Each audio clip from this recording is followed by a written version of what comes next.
말씀을 찾아서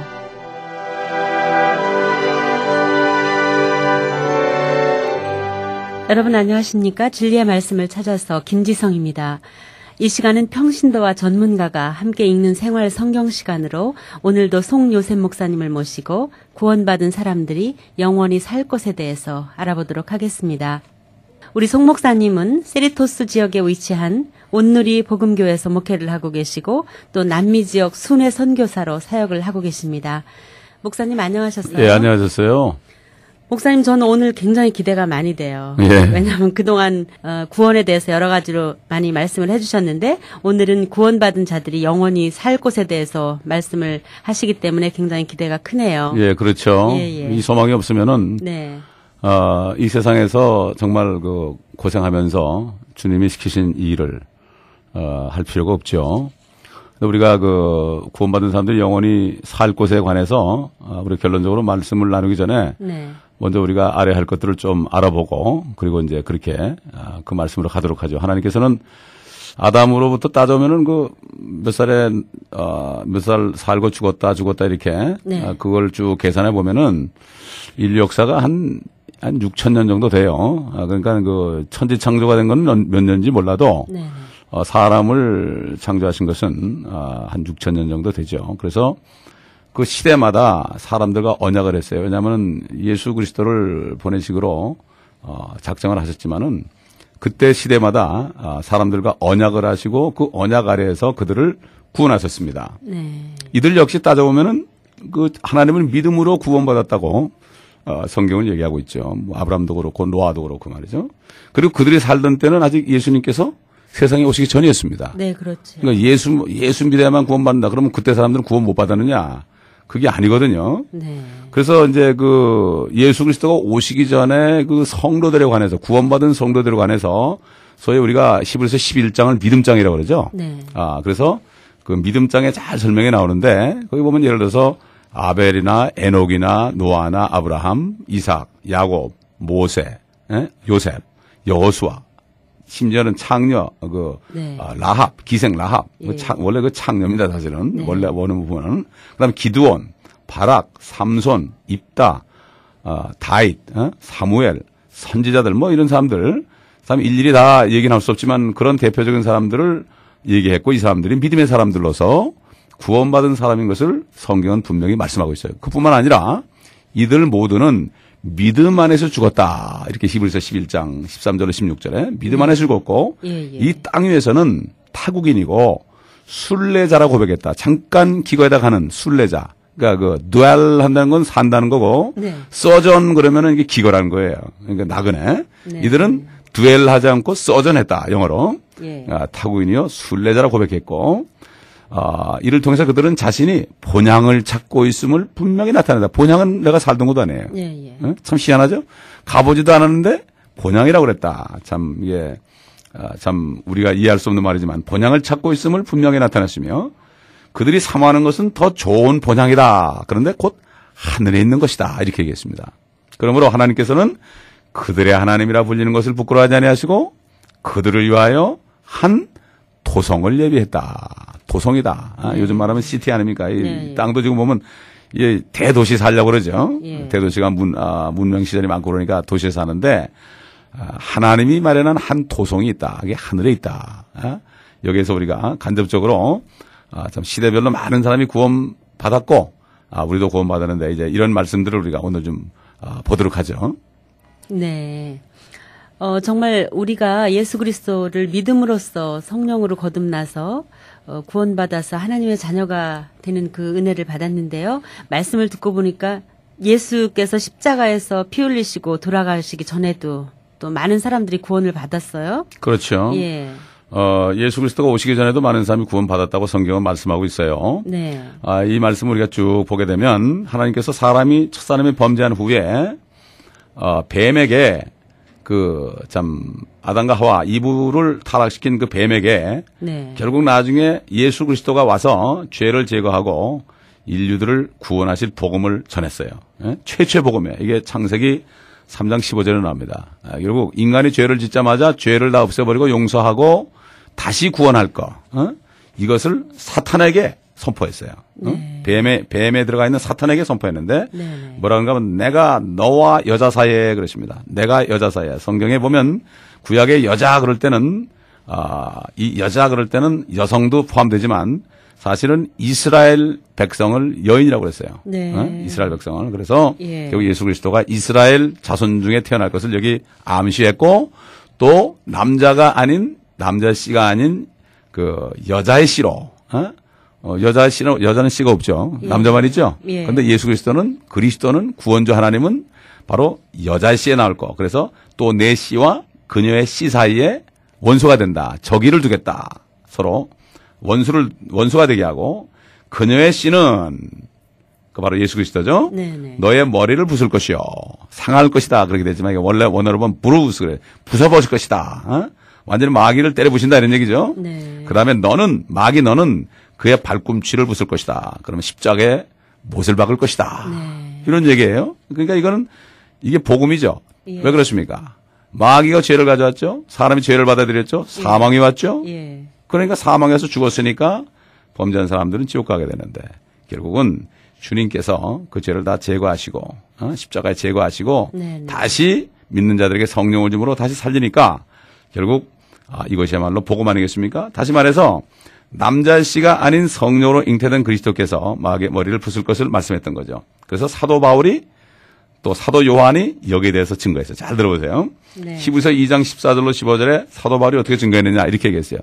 자녀들이 피와 살에 참여한 자인 것 같이 그 역시 예수 그리스도입니다. 같은 모양으로 동일한 것에 참여하신 거예요. 하나님이 육신으로 나타났다 이거예요. 피를 가지고 살을 가지고 물론 그 피는 하나님의 피죠. 인간의 죄 있는 피가 아닙니다. 예. 그렇게 왜 하나님이 피를 가지고 세상에 태어나느냐 하면 자신의 죽음을 통하여 예수 그리스도의 죽음을 통하여 네. 죽음의 권세, 세력을 가진 자, 곧 마귀를 멸망시키시며 또 죽음을 두려워함으로 평생 노예로 속박되어 있는 자들을 놓아주시려 합니다. 그러니까 예수 그리스도가 죽으심으로 죽음의 권세를 가진 마귀를 이긴다. 그 죽었다 살아나야만 죽음을 이기는 거 아닙니까? 네네. 그래가지고 결국 우리를 구원하실 때 최초한 게 뭐냐? 그 우리를 죄과 사망 가운데 저주 가운데 집어넣은 그 마귀를 없애버리면 되는 거예요. 예? 이게 첫 번째 예수님 오신 목적이라는 얘기예요. 예. 그다음에 사도 요한도 요한일서 3장 8절에 보면 이렇게 증거했어요. 물론 주님께서 성령께서 말씀하신 거죠. 죄를 짓는 자는 마귀에게 속하나니 그랬습니다. 이는 마귀가 처음부터 죄를 짓기 때문에 최초로 죄를 지은 존재는 마귀예요. 네. 그걸 루시퍼라고 그러죠. 하늘에 예, 있었죠. 예. 그게 하나님의 보호자를 덮는 그룹이었습니다. 이 목적으로 하나님의 아들이 나타나셨으니 그러니까 예수 그리스도가 이 땅에 나타나신 목적이 뭐냐? 곧 마귀의 일을 멸하시려는 것이라. 쉽게 얘기하면 이런 거예요. 한국이 일본의 속국이었죠. 36년 동안. 예. 예. 그다음에 미국을 통해서 한국을 구원했죠. 네. 근데 사실 미국이 한국을 구원할 때 가서 한국 사람들을 막 끄집어준 게 아니죠. 어떻게 했습니까? 한국을 지배하고 있는 일본에다가 원자폭탄을 떨어뜨리니까 천황의 손을 바짝 드는 거예요. 네. 그러니까 자연히 천황 밑에 종살이 하던 한국이 그날 동시에 8월 15일 날 몇 시인지 나는 몰라도 예. 해방됐다 하고 그런 거예요. 이게 광복절 아닙니까 이게. 예? 네. 마찬가지예요. 우리를 붙잡고 있던 사마귀 권세에 받은 마귀의 수가 있었는데 마귀를 때려부시니까 그 마귀 밑에 있던 사람들이 그냥 나올 수 있는 거예요. 그렇잖아요. 그 옛날 해방됐을 때도 산골에 있는 할머니들은 몰랐죠. 잘 해방된지. 가서 전하니까 아는 거죠. 네. 네, 마찬가지예요. 지금도 이걸 모르는 사람들은 마귀의 종로를 타고 있는 거예요. 그래서 우리가 전도하는 거예요. 당신 더 이상 마귀의 종로를 탈 것 없다. 당신은 죽을 필요 없다. 당신은 저주받을 거 없다. 예. 이제 예수 그리스도를 믿으면 이미 해방했다. 예수 그리스도가 당신을 주관하는 마귀 세상신을 이미 도말했기 때문에 십자가에서 예. 이제 나오라. 그러면 구원으로 나오라. 믿기만 하면 된다. 이게 전도예요. 네. 알려주는 거예요. 이거 모르면은 옛날 일정시대 때도 한국이 독립한 거 모르면 말이죠. 일본 순사가 가서 막 겁을 주면 다 뺏겠다고요. 마찬가지예요. 오늘도. 그래서 복음을 우리가 전하는 이유가 바로 이것이에요. 마귀가 2000년 전에 이미 주님으로부터 도말됐다. 그러나 아직까지 주님이 재림할 때까지 왜? 그동안에 많은 사람을 구원해야 되니까 아직까지 마귀가 지금 통치하고 있지만 그는 때를 받았다. 마치 사형언도 받은 죄수 같다 이거죠. 살인수다. 그런데 2000년 동안 지금 집행이 안 될 뿐이에요. 네. 이게 바로 성령이었으면은 세상 임금 마귀가 심판을 받았다. 이렇게 한 거예요. 네. 사실 인간이 죄를 졌을 때 하나님께서 아담과 그 아내에게도 가죽옷으로 입혀줬죠. 가죽옷을 입혀줬죠. 네. 이것은 바로 짐승이 그들 때문에 대신 피를 흘린 거예요. 대속의 은혜를 받은 거죠. 예, 예. 그 분명히 저는 믿기를 이 두 짐승은 어린 양일 것이다. 왜? 이 어린 양이 앞으로 오셔야 되니까. 하나님의 어린 양의 그 모형으로서 예. 짐승이 죽어서 피를 흘렸기 때문에 결국 그들이 은혜의 옷을 입은 거죠. 네. 그들은 은혜로 구원받은 거예요. 아담과 하와도 구원받은 거예요. 예. 그래서 히브리서 9장 22절에 피 흘림이 없이는 죄사함이 없다는 말씀이 첫사람의 구원에서도 적용되는 것을 우리가 볼 수 있고 네. 거기에서 피 흘린 짐승 역시 아까 얘기한 대로 세상 죄를 위해서 피 흘리신 예수 그리스도의 모형일 것이죠. 예. 그리고 하나님께서는 에덴에서 아담과 언약을 하셨던 거예요. 네. 이렇게 복음을 전한 겁니다. 예, 예. 그래서 에덴을 쫓겨난 후에 사람들은 그들의 양심을 따라 살게 되죠. 좀 하나님을 떠났으니까 그렇죠? 네. 그래서 창세기 22장 24절에 보면 그런 세대가 나오고 대표적인 예가 아벨과 가인입니다. 아벨은 양을 제물로 드렸죠. 네. 가인은 저주받은 땅의 소산으로 하나님께 제사를 드렸습니다. 그런데 예. 하나님께서는 아벨과 제물은 받았습니다. 그러나 가인과 가인의 제물은 받지 않았죠. 이건 뭐죠? 인간의 의는 받아들이지 않고 양심에서 나오는 나는 이 어린 양의 피가 아니면 구원받을 길이 없구나. 이 양심에서 나오는 소리를 들은 이 아벨은 믿음으로 그 어린 양을 잡아서 그 피를 드렸습니다. 그래서 번제를 드렸단 말이에요. 그래서 하나님께서 아벨을 받은 거죠. 인간적인 거 내가 수고해서 하나님께 드린 거 이건 내 의죠. 내가 잘한 거죠. 그러나 이 아벨은 어린 양 한 마리 드렸지만은 그것을 하나님이 받았다는 거죠. 이게 바로 하나님의 은혜를 삼하는 거죠. 앞으로 오실 예수 그리스도가 피 흘릴 것을 미리 바라보면서 여기서 그렇게 한 거죠. 그래서 그 이후에 또 이제 노아가 나오죠. 노아, 그죠? 네. 노아도 보면은 그 하나님의 눈에서 은혜를 찾았다 그랬어요. 은혜를 찾았다. 그 노아와 그 식구들은 구원한 거예요. 주 예수 그리스도를 믿으라. 그러면 너와 내 집이 구원한다 그랬죠. 예. 마찬가지로 노아와 그 집안 식구들 방주 속에 구원해요. 방주. 방주가 3층으로 됐죠. 예. 성부, 성자, 성령입니다. 또는 1층천, 2층천, 3층천이죠. 이걸 상징하죠. 결국 구원의 방주란 말이에요. 그다음에 아브라함과도 할례 언약을 했죠. 남자의 심벌에다가 그 표피를 탁 칼로 뜯어냈단 말이에요. 표피를. 예. 피가 났죠, 거기도? 예. 피의 언약이다. 이거는 바로 우리가 지난번에 얘기한 것처럼 예수 그리스도를 영접할 때 말씀이 내 안에 들어와서 영과 혼과 골수와 환절을 찔러 쪼개서 손으로 하지 않은 할례. 이건 우리의 거듭남의 바로 모형이에요. 모형. 이 할례는. 예. 그리고 이제 십계명을 통해서 모세와 언약을 맺었죠. 십계명 결국 그 율법이 뭡니까?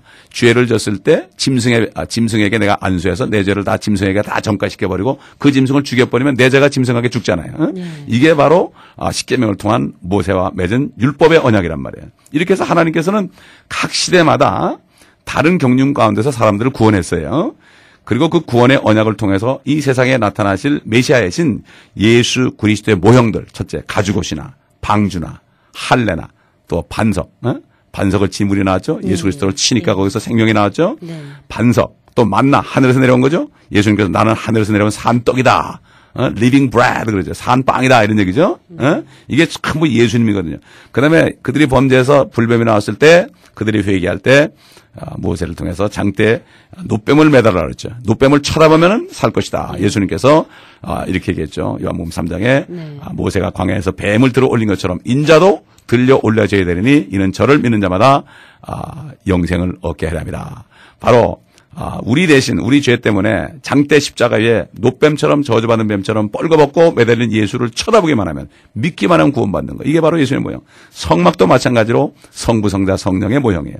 안에 있는 법궤는 하나님의 모형, 십계명 주신 하나님 아버지, 또 성소에 있는 그 떡상은 바로 내가 하늘에서 내려온 산떡이다. 바로 이것은 산빵이란 것처럼 예수 그리스도를 상징하고 촛대는 바로 성령이죠. 성부 성자 성령이 안에 다 있죠. 그렇죠? 네. 다 있습니다. 그리고 대제사장은 바로 지금 지성소 하늘에서 우리를 중보하시는 예수 그리스도. 이 전부가 예수 그리스도의 모형이 있죠. 네. 그래서 그 모형들을 통해서 하나님이 그들과 언약을 해서 결국은 그리스도를 통해서 구원이 완성될 것을 말씀했다. 그 완성이 뭐냐? 그 당시에 짐승의 피는 인간의 죄를 덮어주기만 했지 깨끗게 못했습니다. 네. 그렇기 때문에 이제 나중에 보게 되면 이제 나오는데 지금 성경이 나오는데 지금 그 말씀을 보기 전에 하나님께서는 먼저 그 아브라함을 불렀습니다. 그래가지고 이삭을 통해서 그 여인의 씨, 아까 그 창세기 33장 15절 여인의 씨가 너의 머리를 부술 것이라고 그랬죠. 그 여인의 씨 그리스도가 나타나실 것을 약속했는데 할례를 통해서 그리스도를 믿음으로 그의 피를 통해 영적인 할례, 즉 성령으로 거듭난 통해 하나님의 자녀되는 축복을 미리 주실 것을 여기 말한 거예요. 그래서 바로 이 아브라함을 택한 것은 바로 아브라함의 혈통으로부터 이삭을 통해요, 야곱을 통해서 그중에 유다 지파를 통해서 예수 그리스도가 나타나실 것을 거기 얘기했다, 이런 얘기예요. 그래서 구약 시대에 주님이 주신 그 약속은 완전히 완성된 게 아니에요. 그래서 그 사람들은 하늘에 올라가지 못하고 다 땅에 묻혀서 아브라함의 품에서 잠들었다고 그랬어요. 네. 그래서 로마서 4장 3절하고 6절부터 8절부터 보면 이렇게 말씀했어요. 성경이 무엇이라고 말하고 있느냐? 아브라함이 하나님을 믿었더니 그것이 그에게 의로하게 여겨졌느니라. 그들도 믿어서, 하나님을 믿어서 의로워진 거예요. 네. 의로워졌으면 구원받은 거죠. 그죠? 그 다음에 행함이 없어도 하나님께서 의롭다고 여기는 사람의 복에 관하여 다윗도 말하였으니 말하기를 죄악들이 용서받고 죄들이 가려진 사람들은 복이 있고 주께서 죄를 인정하지 아니하실 사람은 복이 있다라고 하느냐. 죄를 졌는데 너 죄 안 졌다 그런 거예요. 예수 그리스도가 다 가져갔으니까. 이게 보통 복이 아니죠. 이거는 내가 한 게 아니라 은혜를 받은 거죠. 아브라함도 하나님을 믿어서 의롭다 그런 거예요. 그렇죠. 네. 근데 다윗이야말로 정말 사람을 죽이고 간음한 다음에 얼마나 고통받았어요. 그 시편 읽어보면은 자기 눈물이 말이죠. 침상을 적셨다고 그랬어요. 근데 앞으로 예수님이 오시면 그 예수만 믿으면 죄가 싹 없어지니까 너무나 좋을 건데 얼마나 좋겠느냐. 죄를 죄로 인정하지 아니하실 사람은 복이 있도다. 우리 같은 사람. 은혜의 시대 예수 그리스도를 영접하고 무조건 죄 용서받은 사람들, 이 사람들이 복된 것을 얘기했어요. 그리고 히브리서 9장 13절과 14절을 통해서 율법과 연결해서 율법 시대의 죄를 어떻게 처리한 거냐. 또 그다음에 은혜 시대의 예수 그리스도를 통해서 우리가 받은 은혜가 어떤 것이냐. 여기에 대해서 이렇게 얘기했습니다. 황소와 염소의 피와 암송아지의 제도, 불결한 자에게 뿌려서 그 육체를 정결케 함으로써 거룩하게 한다면, 옛날에 그 사람들이 죄를 지면은 그 여러 가지 짐승을 가져왔죠. 그죠? 네. 짐승에다 안수하고서 내 죄를 가져가라 그랬어요. 그리고 자기가 칼로 푹 찔렀어요. 그럼 피가 확 솟죠? 그럼 제사장이 가지고 그 피를 다 제단에 쏟아버리고 그 모든 살과 이 내장들은 각을 떠가지고 기름과 함께 태웠습니다. 그래서 그때 내 죄가 다 타버리는 거예요. 그래서 결국 육체를 정결케 했다. 그때 구약시대에는 육신의 죄만은 정결케 해주는 거예요. 양심은 깨끗하다는 거예요. 마음은 그대로 더러워요.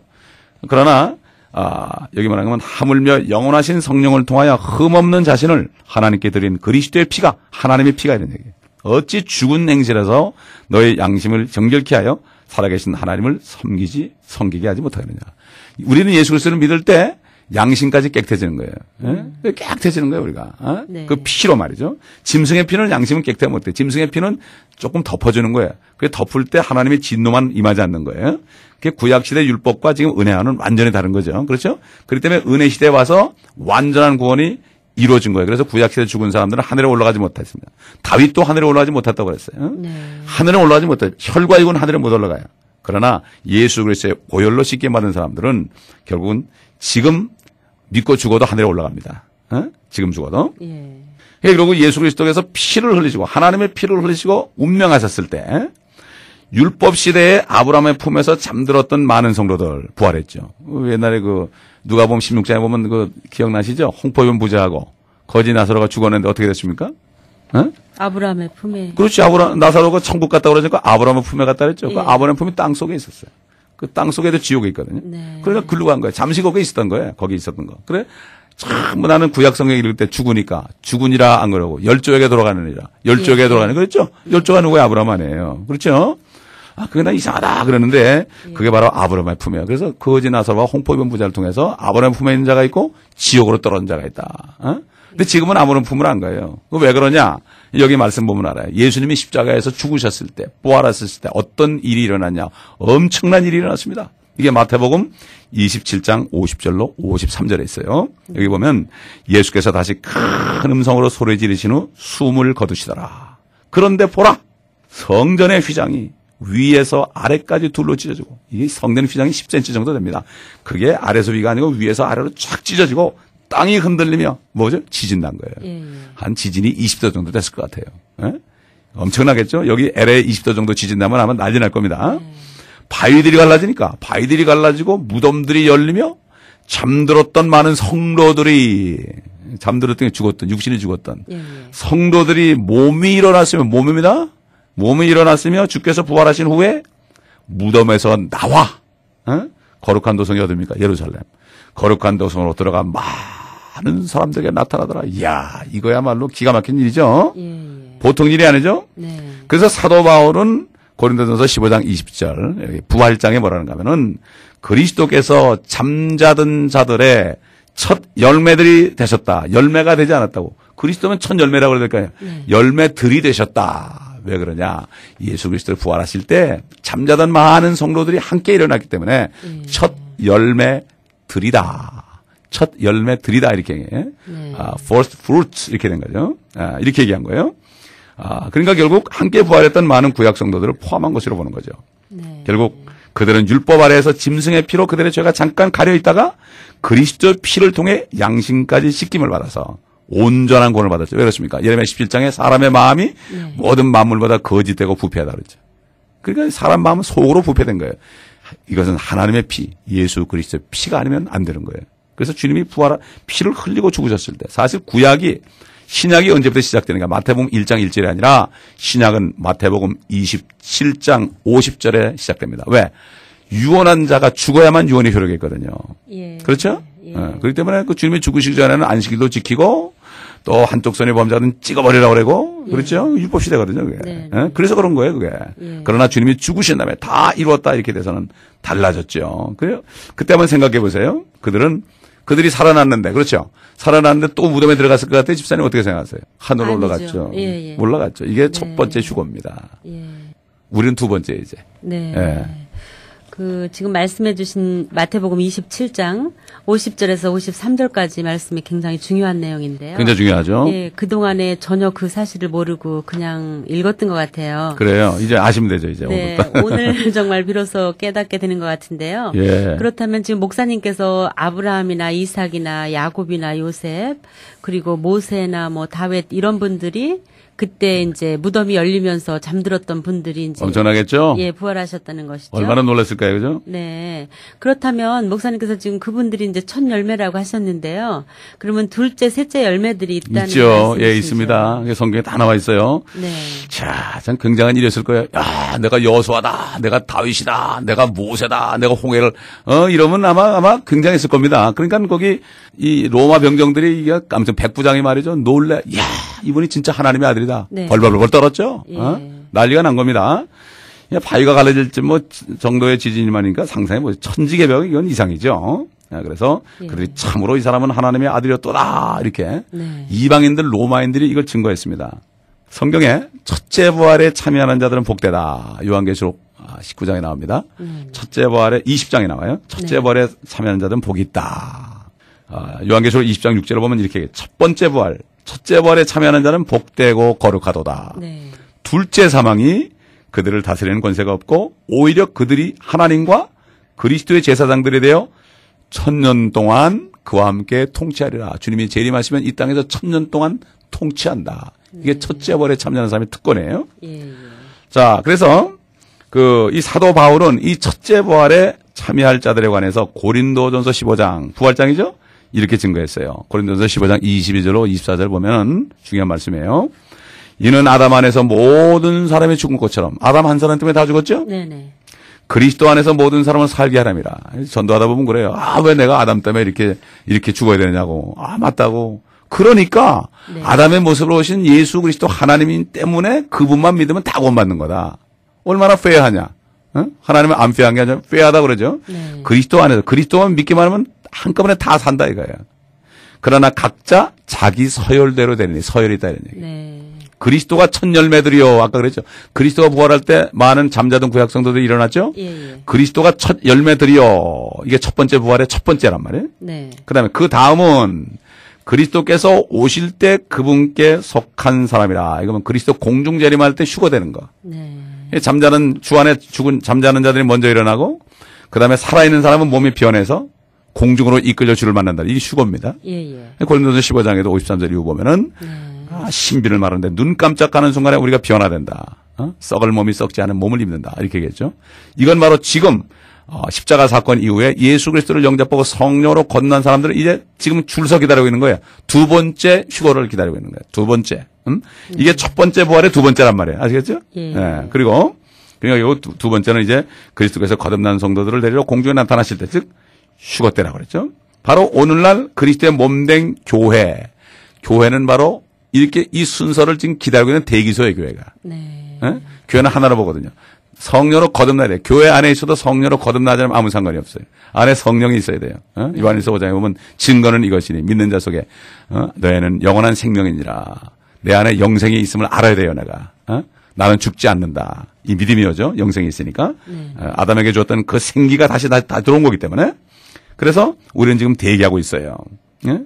첫 열매들을 거둔 후에 추수합니다. 이스라엘 보리 농사할 때 첫 열매를 먼저 걷어서 제사를 지내요. 하늘에 흔듭니다. 그 다음에 본 추수로 합니다. 이건 우리 지금 휴거되는 건 앞으로 주님 공중에 오신 것은 본 하베스트예요. 옛날 첫 열매는 한 단을 가지고 흔들어 주님께 드렸는데 네. 이것은 첫 열매거든요. 진짜 추수, 우리가 추수될 사람들이에요. 그래서 주께서 호령하시고 천사장의 음성을 발하시고 하나님의 나팔 소리가 날 때 데살로니가전서 4장 16절로부터 나오죠. 주님께서 우리들의 이름을 부르실 것이다. 이렇게 말씀했어요. 그럼 어떻게 이름을 부르느냐? 요한복음 10장 2절 4절에 나옵니다. 예. 그러나 문으로 들어가는 이는 양의 목자라. 그에게 문지기가 문을 열면 양들은 그의 음성을 듣나니. 그러면 그는 자기 자신들의 양들의 이름을 불러서 이끌어내느니라. 그가 자기 양들을 이끌어낸 후 양떼 앞에서 걸어가면 양들이 그를 따라가나니 이는 양들이 그의 음성을 듣기 때문이라. 이게 이 말씀이에요. 주님이 부를 거야 이름을. 그는 듣는 자는 살아나리라. 듣는 자는 부활합니다. 그 다음에 이제 세 번째 이러한 부활에 참여하는 사람들은 우리가 휴거되고 난 다음에 환란 때에 구원받은 사람들이 있어요. 유대인들 14만 4천. 여아직들은 자기들이라고 그러죠. 말도 안 되는 얘기죠. 유대인들 각 지파 중에 12,000명씩 해서 14만 4천. 이게 요한계시록 7장 1절로 8절에 나옵니다. 이 사람들은 동정들이다. 이렇게 나와요. 여자로 더럽히지 않은 자들이다. 그 다음에 20장 4절에 보면 요한계시록 20장 4절에 보면 목 잘린 순교자들이 나와요. 우리 원수를 갚아달라고 막 재단 안에서 호소합니다. 주님께서 수가 찰 때까지 내가 잠깐 기다리라 그러면서 흰옷을 줍니다. 또 그다음에 요한계시록 7장 9절로 17절 보면요. 어린 양의 피로 씻음받은 수많은 이방인들이 종려가지를 들고 흰옷을 입고 나옵니다. 이들이 누굽니까? 이들은 환란에서 나오는 자들이에요. 환란에서 살아남은 이방인들, 환란에서 주님을 믿은 사람들. 이것은 바로 추수 후에 있는 이삭 죽기입니다. 우리 농사지면 그렇죠. 네. 첫 열매를 거둔 다음에 예. 잘 익었구나. 그다음에 트랙터를 가지고 이제 추수하죠. 그다음에 어떻게 나머지 떨어진 거 이삭을 줍죠. 이런 식으로 아까 얘기한 구약 성도들은 첫 열매들이요. 지금 신약 성도들은 두 번째 본 추수요. 추수요.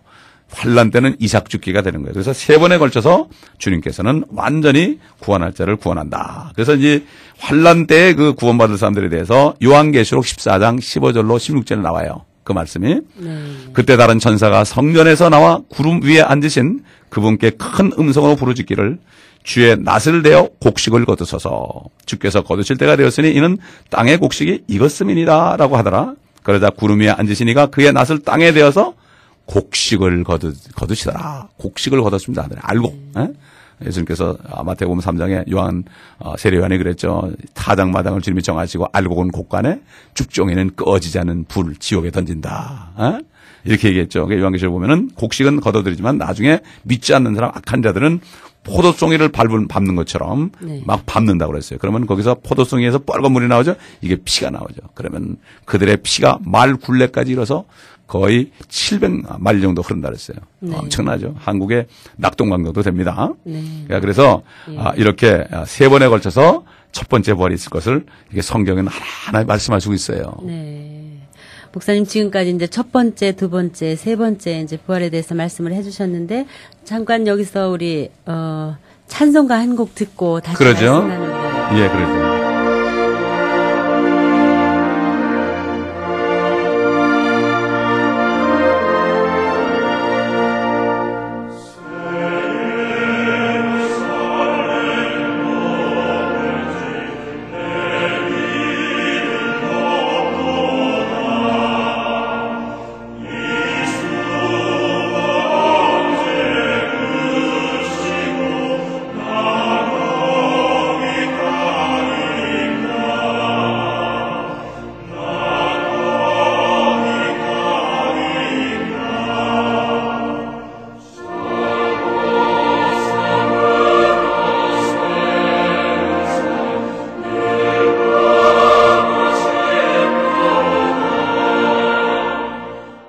지금 여러분께서는 AM 1230 라디오 코리아를 통해서 방송해드리는 월드 MBC 세계 선교 방송 진리의 말씀을 찾아서 송요선 목사님과 함께 구원받은 사람들이 영원히 살 곳에 대해서 말씀을 듣고 계십니다.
새 예루살렘, 구원받고 새로 태어난 우리들이 살 새 예루살렘을 들으셨습니다.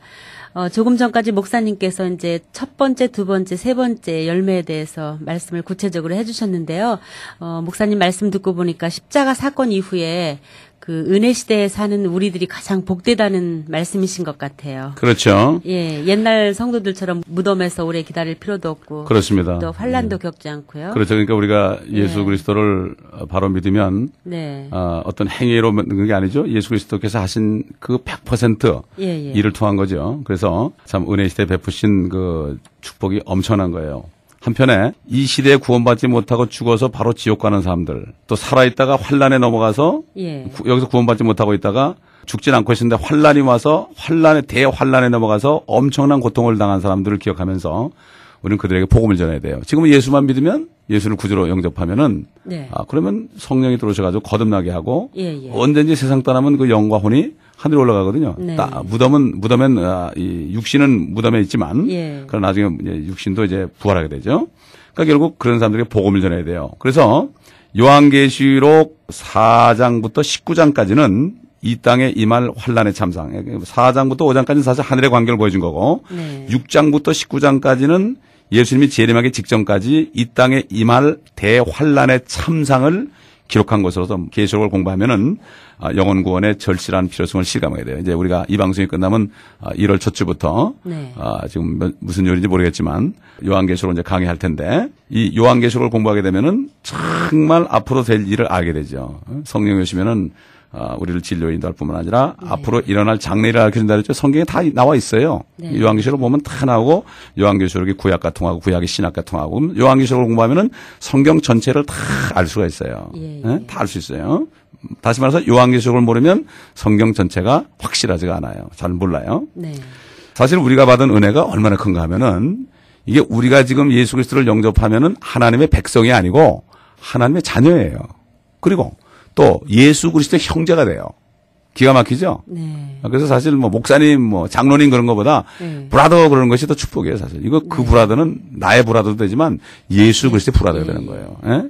예수님께서는 우리를 형제라 부르기를 부끄러워하지 않는다. 이제 이따 말씀이 나오는데 이 우리를 구원하시고 하나님의 자녀 되게 하는 거 이거는 언제 하나님의 계획을 세우는가 말이죠. 이 하늘과 땅을, 세상을, 지구를 창조하기 이전부터 세웠어요, 하나님이. 마귀가 방해를 했죠. 그러나 그 계획은 절대로 변하지 않아요. 이건 특별한 무리들이에요. 이 계획은 아주 신비로운 하나님의 뜻이라고 사도 바울이 말씀했어요. 먼저 그 말씀을 한번 볼까요? 이것이 어디 나오느냐? 에베소서에 나와요. 에베소 말씀이 굉장히 깊습니다. 에베소 1장 3절부터 10절까지 쭉 우리가 내용을 훑어보면 이런 말씀이에요. 그리스도 안에서 천상에 있는 모든 영적인 복으로 우리에게 복 주시는 하나님. 곧 우리 주 예수 그리스도의 아버지께서는 복되시더라.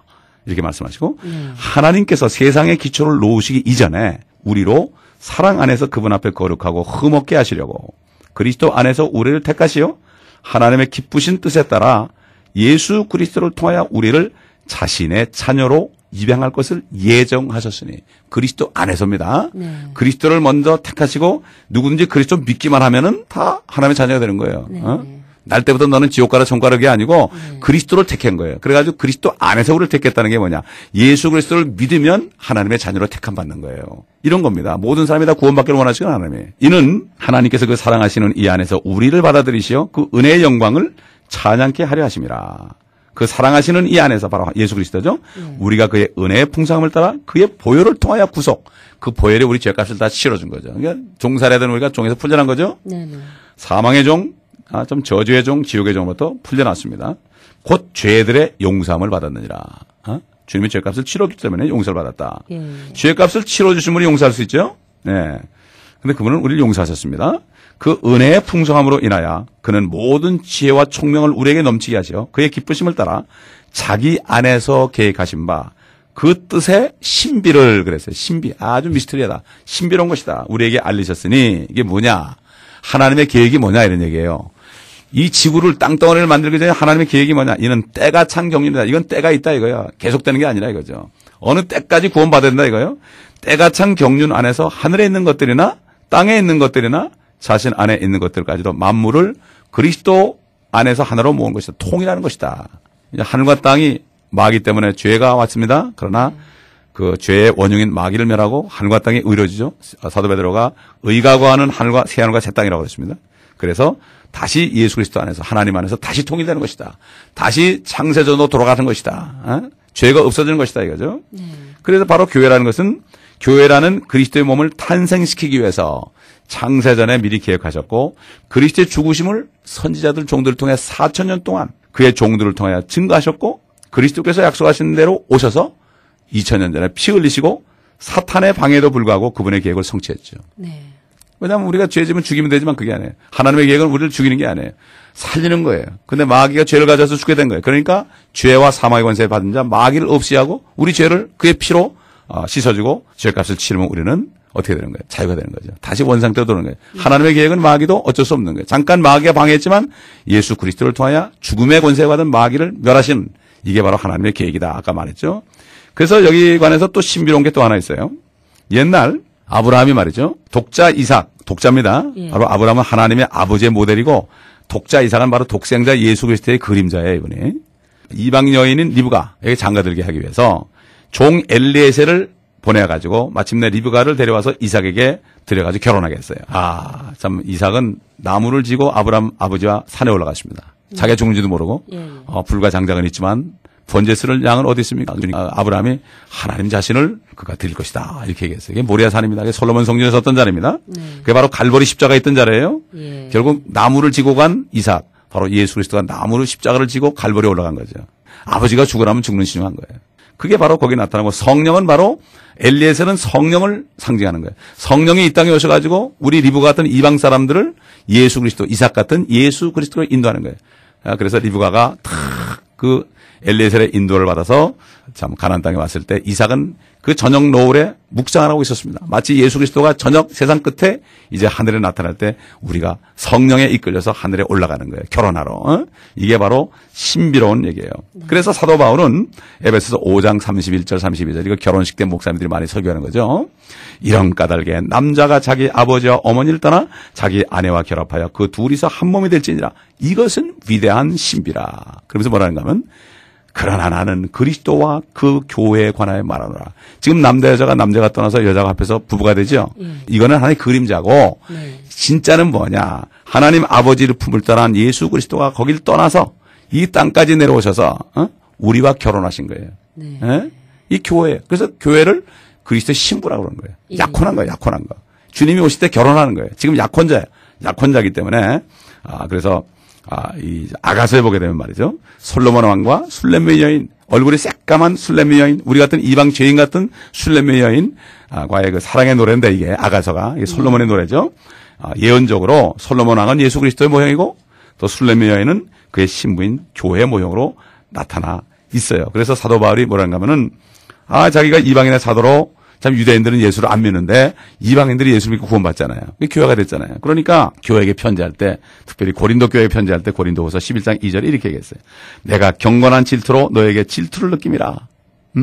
내가 너희를 한 남편에게 정혼시켰나니 약혼시켰다 이거예요.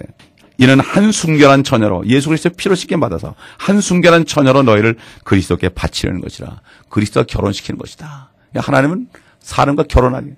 독생자가 아버지를 떠나서 이삭이 아브라함을 떠나서 리브가 결혼한 것처럼 독생자 예수 그리스도가 하늘 자리를 버리고 아버지를 떠나서 이 땅까지 내려오셨다. 이방인들을 찾아왔단 말이죠. 이렇게 증거했어요. 얼마나 신비롭습니까? 참으로 신비로운 것은 그리스도를 믿고 영접한 사람은 하나님 아버지의 자녀가 될 뿐만 아니라 요한복음 1장 12절 영접하는 자가 아들의 이름을 믿는 자는 하나님의 자녀가 되는 권세를 줬다 그랬죠. 뿐만 아니라 그리스도 아들 하나님의 신부가 되며 동시에 그리스도의 형제가 되는 거다. 이런 거예요. 그렇지 않습니까? 이게 참 놀라운 거예요. 그래서 히브리서 2장 11절 13절에 이렇게 말씀했어요. 거룩해 하시는 분과 이게 누구? 예수 그리스도. 네. 그다음에 거룩하게 된 사람들, 구원받은 사람들 모두 한 분으로부터 나왔으니 누구야? 한 하나님으로부터 나왔다. 예수 믿는 사람은 하나님께 났다고 그랬습니다. 그러므로 주께서 예수님이 우리를 이런 얘기예요. 형제라 부르기를 부끄러워하지 아니하시고 우리가 어떻게 주님의 형제가 돼 하나님의 형제가 되냐 말이에요. 말씀하시기를 내가 주의 이름을 내 형제들에게 선포하고 교회 가운데서 주를 찬송하리다 하셨으며 또다시 내가 주를 의지하라 하시고 또다시 보라 나와 하나님께서 내게 주신 자녀들이라고 하셨느니라. 이게 우리가 형제요 자매요 그러는 게 뭐죠? 예수 그리스도의 형제라는 얘기예요. 이게 목사님 하는 것보다 더 좋은 거예요. 저는 미국 목사님이나 뭐 멕시코 목사님, 뭐 인도 목사님, 필리핀 목사님도 같이 일하는데 이분들한테 브라더 존, 브라더 헤멧 이렇게 얘기합니다. 브라더라는 게 더 사실은 영광된 이름인데 우리 한국 분들이 잘 모르고 있죠. 직분을 부르길 좋아하죠. 집사님, 권사님, 그렇죠? 네, 목사님 맞아요. 이렇게 하고 좋아하죠, 그렇죠? 장로님 이런 거 좋아하는데 사실은 브라더. 미국에 그 형제 교회가 있는데 그들은 좀 브라더예요. 네. 이게 진짜 브라더의 뜻을 알면 되는데 잘 몰라서 그렇습니다. 그러면 우리가 그 하나님이신 예수 그리스도의 신부라고 지금 그렇죠. 목사님 말씀하셨는데요. 네. 그럼 우리도 하나님과 같이 된다는 그렇죠. 말인가요? 예. 네. 얼마나 놀라워요. 믿어지세요? 글쎄 말이에요. 잘 예, 모르겠죠. 하나님의 가족이라는 뜻이에요. 그렇다면요, 목사님. 이제 앞으로 진짜 우리가 살 곳에 대해서 성경이 어떻게 말씀을 하시는지. 그렇죠. 이제 뭐 하나님의 아들이고 또 예수 그리스도 하나님이신 예수 그리스도의 신부가 됐으니 당연히 그분과 사는 거 아니겠습니까? 그렇죠. 네. 사실 그 옛날 지금부터 3,000년 전에 다윗은 이걸 깨달았어요. 성령을 깨달았어요. 그래가지고 시편 17편 15절에 보면 이렇게 고백했어요. 나는 의 가운데서 주의 얼굴을 보리니 예수 그리스도죠. 이미 알았죠.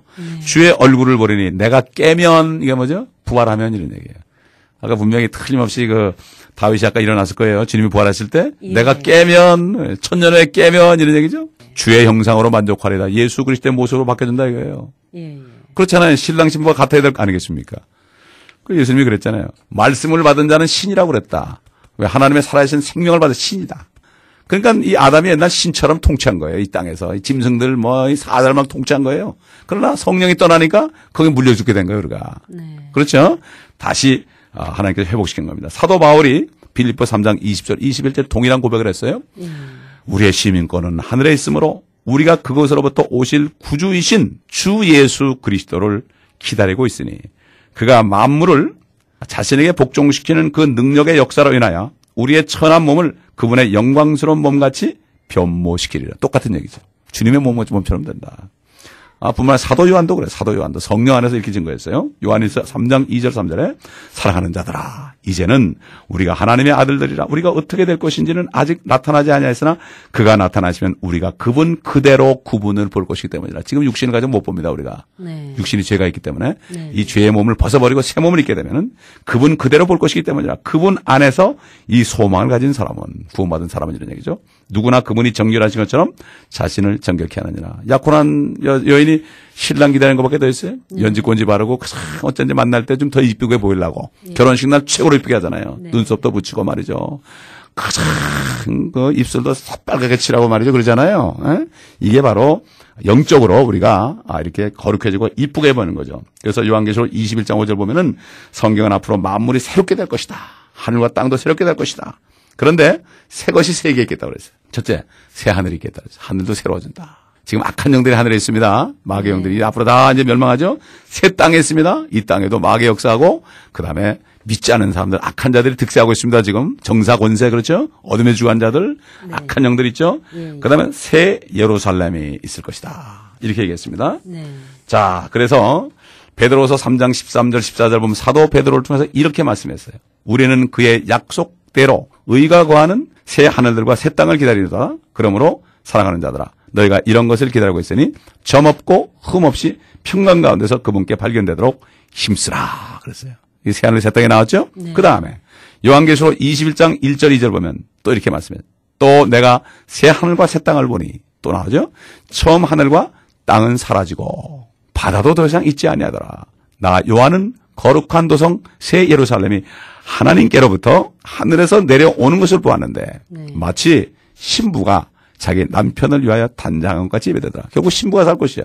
신부가 거기 쏙 들어가면 어떻게 돼요? 주님 볼 때는 그 도성만 보이죠? 신부처럼 아름답게 보인다. 이런 얘기예요. 네. 그러니까 새로워진 하늘과 땅과 또 새로워진 예루살렘. 이 땅의 예루살렘은 지금 테러와 전쟁으로 가득 차 있죠? 네. 하늘의 새 예루살렘 거기 거할 자들은 테러가 없어. 전쟁도 없어. 죽음도 없죠? 예, 예. 하나님께서 예비하실 것입니다. 다만 우리 그리스도의 신부인 성령으로 거듭난 사람들. 세례 요한도 그랬죠. 나는 신랑의 친구로서의 기쁨이 충만하다. 그럼 구약시대 사람이거든. 네. 예수님이 죽으시기 전에 죽었기 때문에 그는 신약시대 사람이 아니에요. 그렇죠? 아직 성령이 오시기 전이기 때문에 그도 나는 신랑의 친구로서 기쁨이 충만하다. 우리가 신부입니다. 에? 참 죄만 짓던 이방인들인데 우리가 신부가 됐죠. 예, 예. 그래서 사도 바울이 질투한다고 그랬어요. 그래서 그건 바로 신부인 우리들이 살 곳이 바로 새 예루살렘인 것을 금방 알 수 있죠.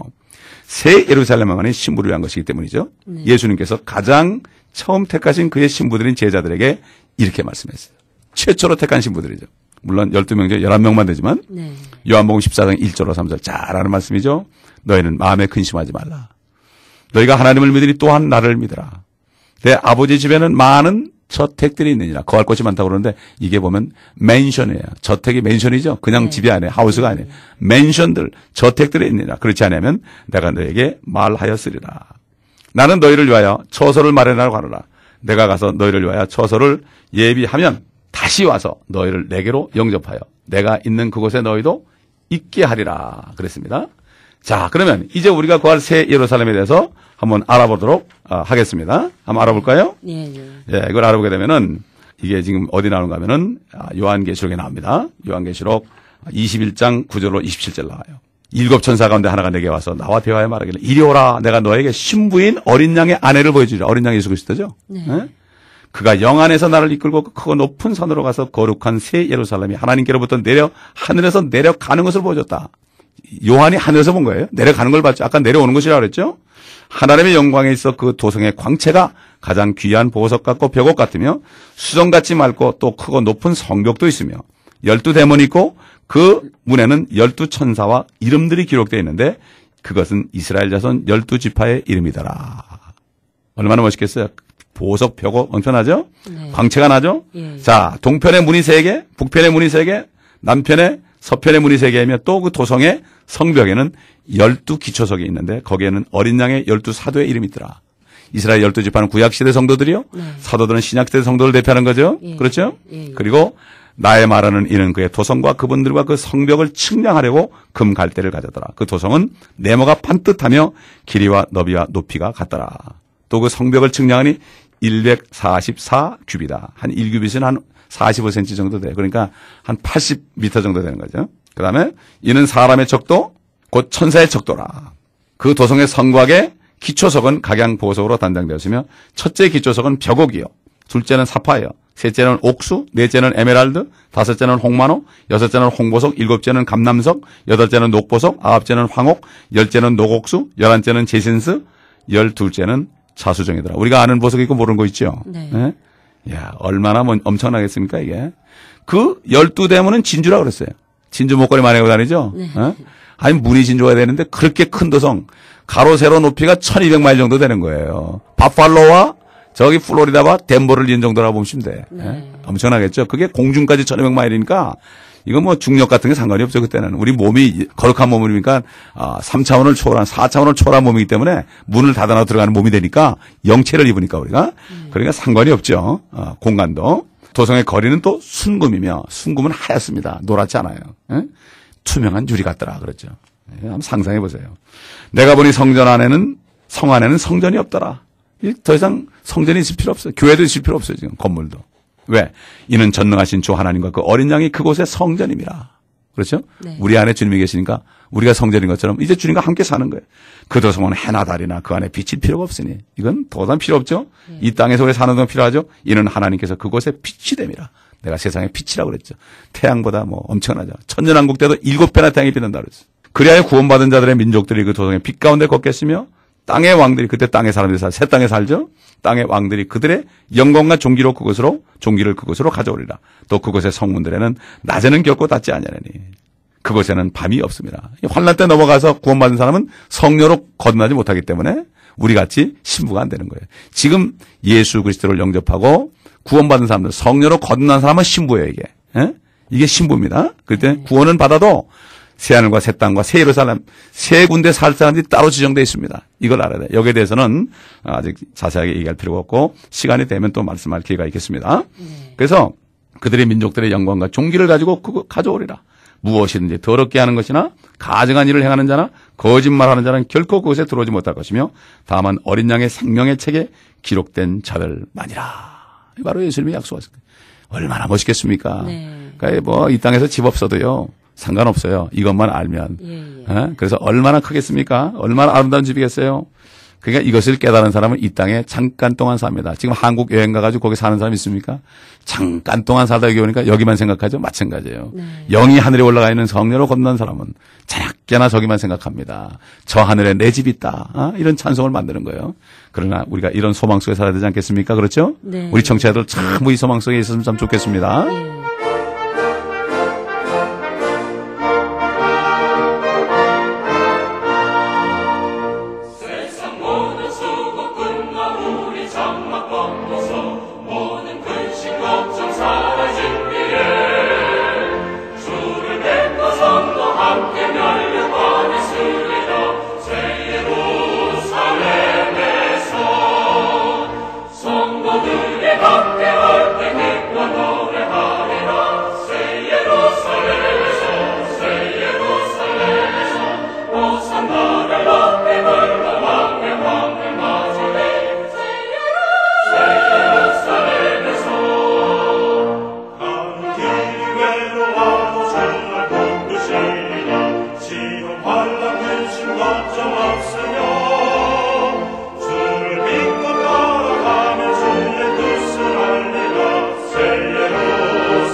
목사님 지금까지 정말 우리가 가장 중요하게 여겨야 될 거, 구원받은 우리들이 영원히 살 곳에 대해서 정말 구체적이고 자세하게 말씀을 잘 해주셨는데요.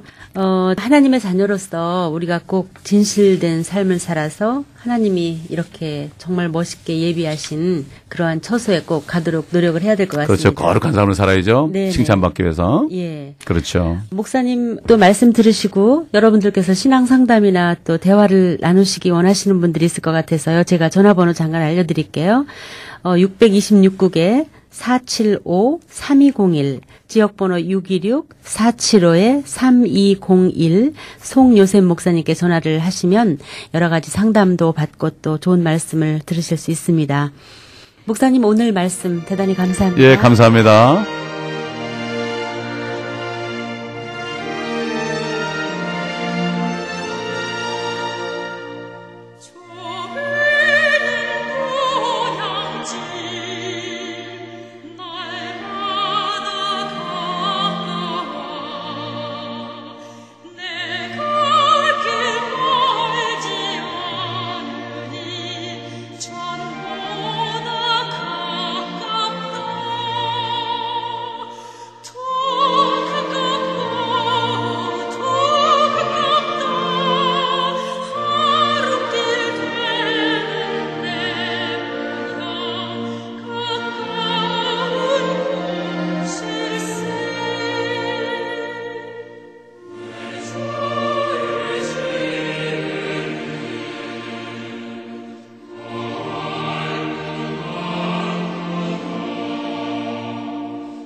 지금까지 진리의 말씀을 찾아서 세리토스에 위치한 온누리 복음교회에서 목회를 하시고 또 남미 지역 순회 선교사로 사역을 하시는 송요셉 목사님 말씀을 들으셨습니다. 여러분 다음 주 이 시간까지 안녕히 계십시오.